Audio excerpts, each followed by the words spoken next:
Assalamualaikum, hai teman-teman. Pada kesempatan kali ini kita akan membahas tentang analisa anggaran pemerintah daerah.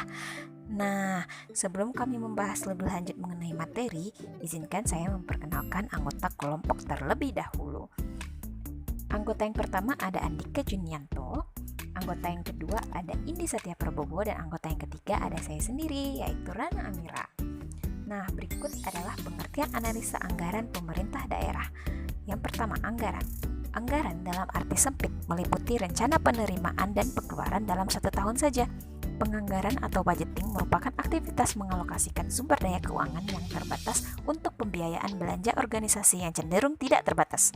Anggaran sektor publik adalah rencana kegiatan dan keuangan periodik, biasanya dalam periode tahunan, yang berisi program dan kegiatan dan jumlah dana yang diperoleh, penerimaan atau pendapatan, dan dibutuhkan pengeluaran atau belanja dalam rangka mencapai tujuan organisasi. Penganggaran merupakan bagian terpenting dari pengelolaan keuangan pemerintahan dan dapat dijelaskan dari berbagai perspektif seperti politik, ekonomi, keuangan, dan akuntansi.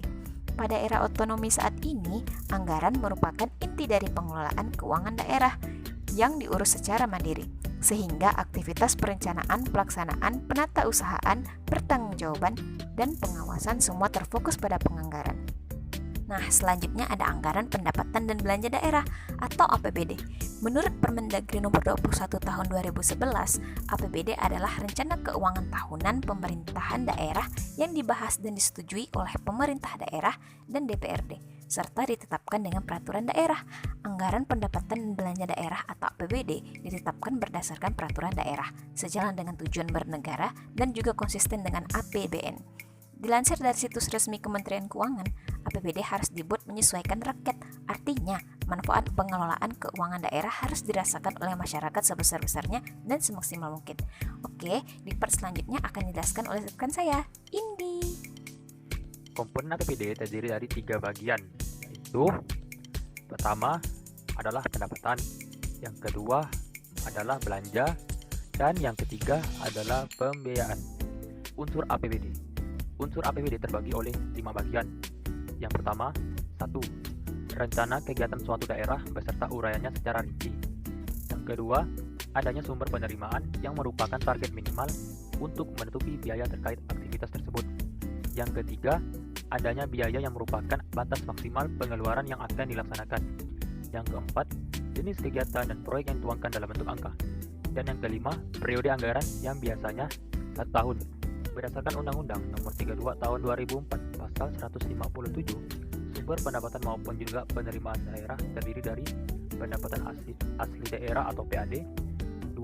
Dana bagi hasil, 3. Dana alokasi, dan yang keempat dana alokasi khusus. Nah, pendapatan daerah yang pertama yang akan kita bahas yaitu pendapatan asli daerah atau yang biasa disebut PAD. PAD yang dimaksud terbagi menjadi 4 kelompok pendapatan, di antaranya 1. Pajak daerah terdiri dari pajak hotel, restoran, hiburan, reklame, penerangan jalan, pengambilan bahan galian golongan C, dan parkir. Dan yang kedua, retribusi daerah. Dan yang ketiga, hasil pengelolaan kekayaan yang dimiliki daerah.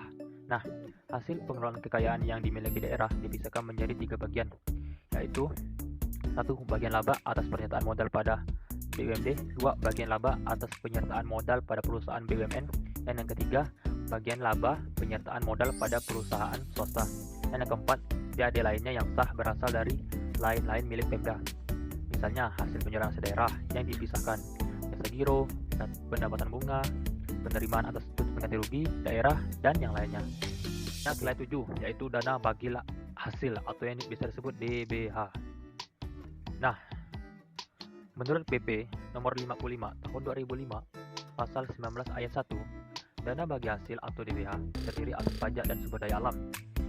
Dana bagi hasil pajak meliputi pajak bumi dan bangunan atau PBB, bagian perolehan hak atas tanah dan bangunan atau BPHTB, dan pajak penghasilan. Sedangkan dana bagi hasil sumber daya alam meliputi kehutanan, pertambangan umum, perikanan, pertambangan minyak bumi, pertambangan gas, dan pertambangan panas bumi. Oke. Dana alokasi umum. Dana alokasi umum atau yang bisa disebut DAU merupakan dana yang berasal dari APBN, dialokasikan dengan tujuan pemerataan kemampuan keuangan antar daerah untuk membiayai kebutuhan pengeluarannya dalam rangka pelaksanaan desentralisasi. Selanjutnya, slide 9, yaitu dana alokasi khusus atau yang biasa disebut DAK. Menurut Undang-Undang Nomor 33 Tahun 2004, dana alokasi khusus atau DAK adalah dana yang bersumber dari pendapatan APBN yang dialokasikan kepada daerah tertentu. Tujuan dana alokasi khusus untuk membantu mendanai kegiatan khusus yang merupakan urusan daerah dan sesuai dengan prioritas nasional. Kegiatan khusus tersebut adalah satu, kebutuhan yang tidak dapat diperkirakan dengan alokasi umum, dan yang kedua, kebutuhan yang merupakan komitmen atau prioritas nasional. Fungsi APBD. Pada Permendagri Nomor 13 Tahun 2006, APBD memiliki beberapa fungsi, di antaranya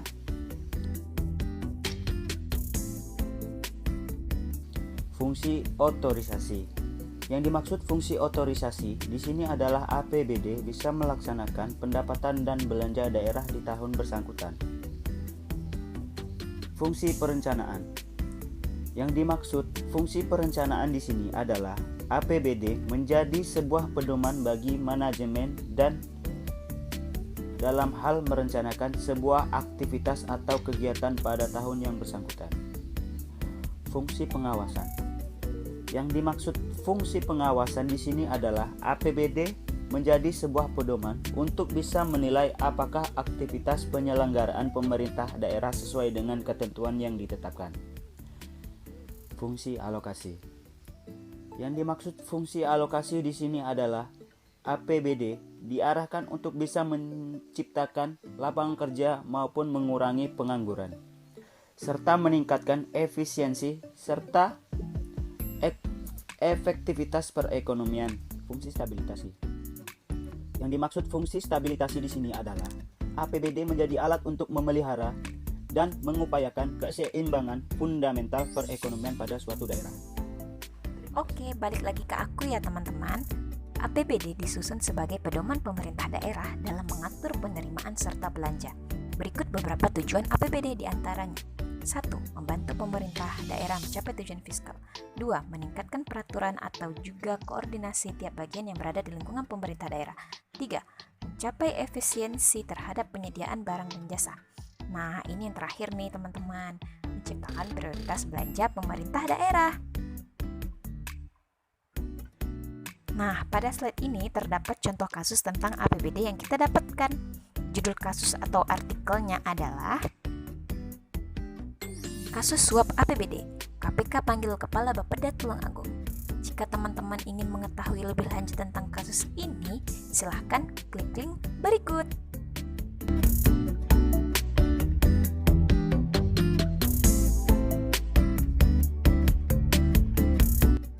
Nah, kalau pada slide ini menampilkan beberapa sumber yang kami dapatkan untuk membuat isi PowerPoint ini.